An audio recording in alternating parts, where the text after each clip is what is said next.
Oh, hi there, it's Dan again. Just going to do a quick update on our tank.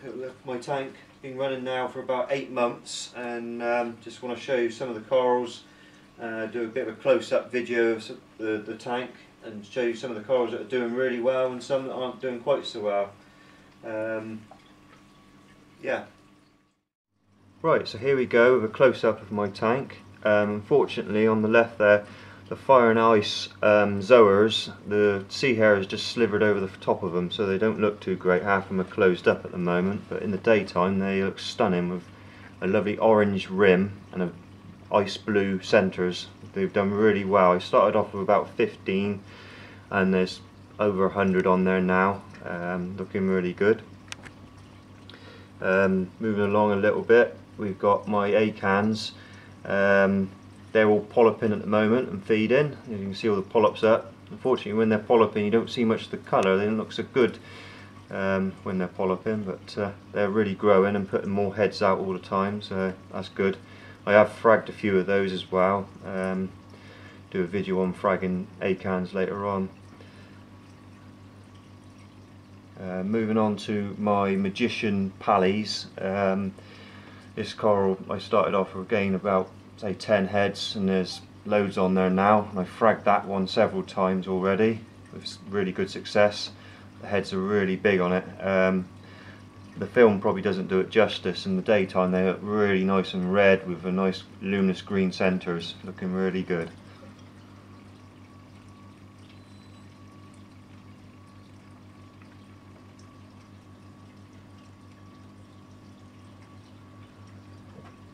Over here is my hammer, or Euphyllia. This was a lot larger, this coral, but unfortunately it suffered with a bacterial infection, and I had to cut it several times to save the coral.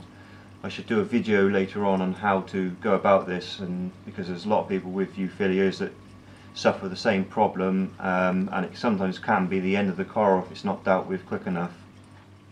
Right, just scanning across the top of my rockwork now, where most of my SPSs are situated. Some of these corals have grown quite fast, like the green staghorn here. It's just starting to gallop on a little bit now. He's pushing out some nice white tips near the bottom, but he also got a real long staghorn tip coming right through the middle of the hystrix there. Also the hystrix is looking really good.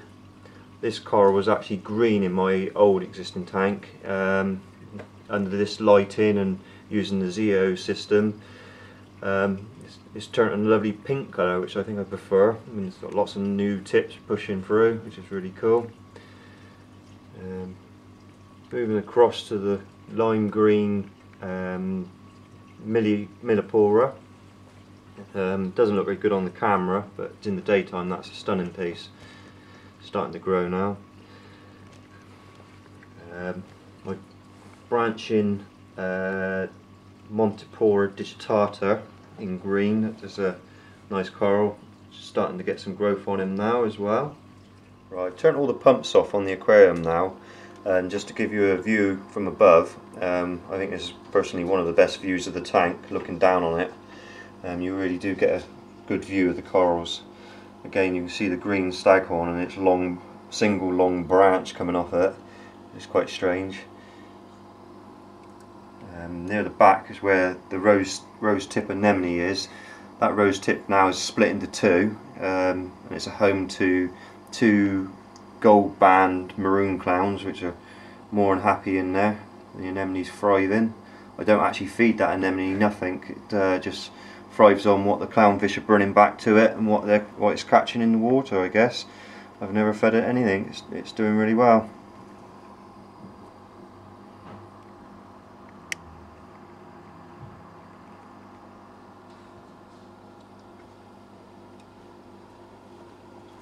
That's my green Montipora, growing really well. And there's my orange or red Montipora. This thing's growing like the clappers.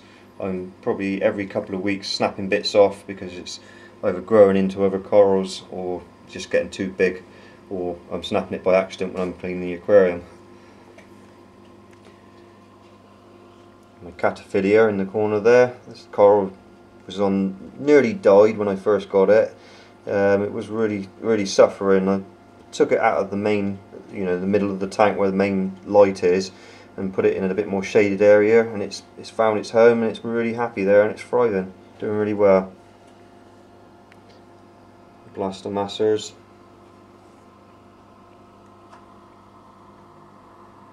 The red and the green Scully.